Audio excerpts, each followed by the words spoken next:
வணக்கம். தந்தி செய்திகளுக்காக நான் வைகரை வருணன். தொடர்ந்து எலெக்ஷன் எக்ஸ்பிரஸ் பகுதியில் செய்திகளை பார்க்கலாம். திமுக கூட்டணியில் தேமுதிகவுக்கு ஒரு மாநிலங்களவை சீட் ஒதுக்கப்பட்டுள்ளது. திமுக தலைவர் ஸ்டாலின் முன்னிலையில் ஒப்பந்தம் கையெழுத்தான நிலையில் வேட்பாளர் யார் என்பது பின்னர் அறிவிக்கப்படும் என தேமுதிக பொருளாளர் LK சுதீஷ் தெரிவித்துள்ளார்.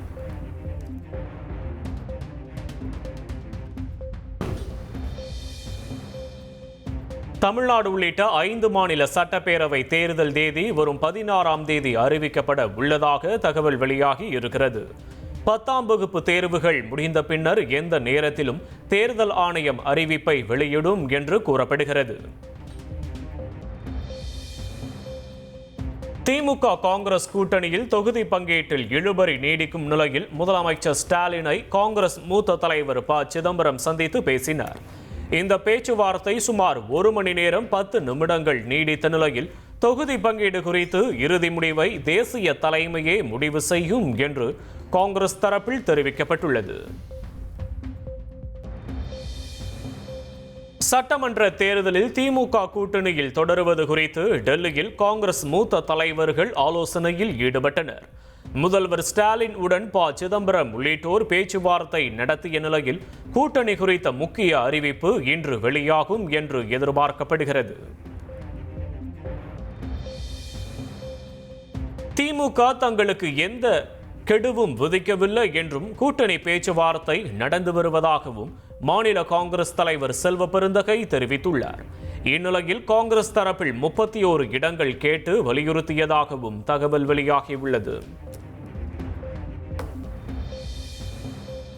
திமுக மக்கள் நீதி மய்யம் இடையே நாளை தொகுதி பங்கீடு பேச்சுவார்த்தை நடைபெற உள்ளது. 15 தொகுதிகளின் விருப்ப பட்டியலை திமுக பேச்சுவார்த்தை குழுவிடம் கொடுக்க மக்கள் நீதி மய்யம் திட்டமிட்டுள்ளது. மாநிலங்களவை தேர்தலுக்கான பாஜக வேட்பாளர் பட்டியல் வெளியாகியுள்ளது. பாஜக தேசிய தலைவர் நிதின் நபீன் பீகாரிலிருந்து மாநிலங்களவைக்கு தேர்வாகியுள்ளார்.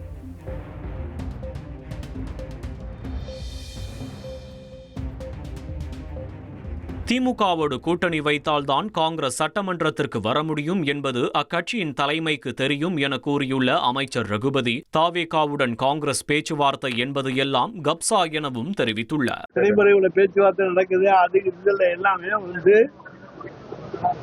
அவங்க கப்சாவா கிளப்பி விட்டுட்டு இருக்க ஒரு விஷயங்கள் தான் தவிர வேற ஒன்றும் கிடையாது. எங்களை பொறுத்த வரைக்கும் தெளிவா இருக்கும். இது அரசியல் கட்சி. இங்க அரசியல் அந்தஸ்து கிடைக்கும் என்பது காங்கிரஸ் தலைமைக்கு தெரியும். அதனால அவங்க அரசியல் அந்தஸ்தை இழக்க விரும்ப மாட்டாங்க. தமிழ்நாட்டில் திராவிட முன்னேற்ற கழகத்தோடு கூட்டணி வைத்தால்தான் சட்டமன்றத்துக்குள்ள அவங்க வர முடியுங்கிறது அவங்களுக்கு நல்லா தெரியும்.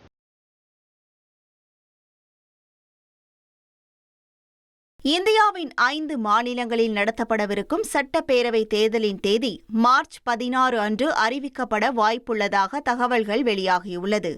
அதன்படி தமிழ்நாடு, கேரளா, புதுச்சேரி, மேற்கு வங்கம் மற்றும் அசாம் உள்ளிட்ட 5 மாநிலங்களுக்கான சட்டப்பேரவை தேர்தல் விரைவில் நடைபெறவுள்ளது. ஒருபுறம் தேர்தல் எப்போது அறிவிக்கப்படும் என்ற எதிர்பார்ப்பு நிலவி வரும் சூழலில், மற்றொருபுறம் தமிழ்நாடு உள்ளிட்ட மாநிலங்களில் தேர்தல் ஆணையம் ஏற்கனவே தேர்தலுக்கான முன்னேற்பாடுகள் குறித்து ஆலோசனையை நடத்தி முடித்துள்ளது. இந்த நிலையில் மேற்கு வங்கத்தில் வரும் மார்ச் 9, 10 ஆகிய தேதிகளில் தேர்தலுக்கான முன்னேற்பாடுகள் குறித்து தேர்தல் ஆணைய குழு அதிகாரிகள் நேரில் ஆய்வு செய்ய உள்ளது. இதற்கிடையே 10 மாநிலங்களின் 37 மாநிலங்களவை இடங்களுக்கான தேர்தல் வரும் மார்ச் 16ஆம் தேதியன்று நிறைவடைய உள்ளது. இதனால் 5 மாநிலங்களின் தேர்தல் தேதிக்கான அறிவிப்பு மார்ச் 14 அல்லது 16ஆம் தேதி வெளியாகும் என கூறப்படுகிறது. மாநிலங்களவை தேர்தலில் வேட்பாளர்கள் பட்டியலை வெளியிடுவதில் திமுக, அதிமுக ஆகிய கட்சிகளுக்கு இடையே இழுபறி நீடித்து வருகிறது. தமிழகத்தில் மாநிலங்களவை திமுக எம்பிக்களாக உள்ள NR இளங்கோ, கனிமொழி சோமு, திருச்சி சிவா, செல்வராஜ் மற்றும் அதிமுக தரப்பில் எம்பிக்களாக உள்ள தம்பிதுரை, GK வாசன் ஆகியோரின் பதவிக்காலம் வரும் ஏப்ரல் 2ஆம் தேதியுடன் முடிவடைகிறது.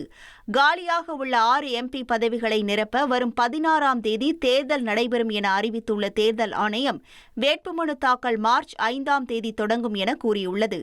இன்னும் 2 நாட்களே வேட்புமனு தாக்கல் தொடங்க உள்ள நிலையில் திமுக மற்றும் அதிமுக சார்பில் போட்டியிடும் வேட்பாளர்கள் பட்டியலை வெளியிடுவதில் இழுபறி இழுபறி நீடிக்கிறது.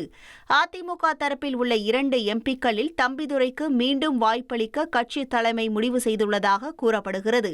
மற்றொரு இடத்தை பாமக தரப்பில் அன்புமணியும் தமிழ் மாநில காங்கிரஸ் தலைவர் ஜி.கே. வாசனும் கேட்பதால் முடிவு எடுக்க முடியாமல் எடப்பாடி பழனிசாமி உள்ளார். இதேபோல் திமுக தரப்பில் திருச்சி சிவாவுக்கு மீண்டும் வாய்ப்பளிக்க கட்சி தலைமை முடிவு செய்துள்ளதாக கூறப்படுகிறது. மீதமுள்ள 3 இடங்களை காங்கிரஸ், தேமுதிக, மதிமுக ஆகிய கட்சிகளும் கேட்டு வருகின்றன. அதே நேரத்தில் திமுகவில் பலரும் கேட்பதால் இழுபறி நீடிக்கிறது.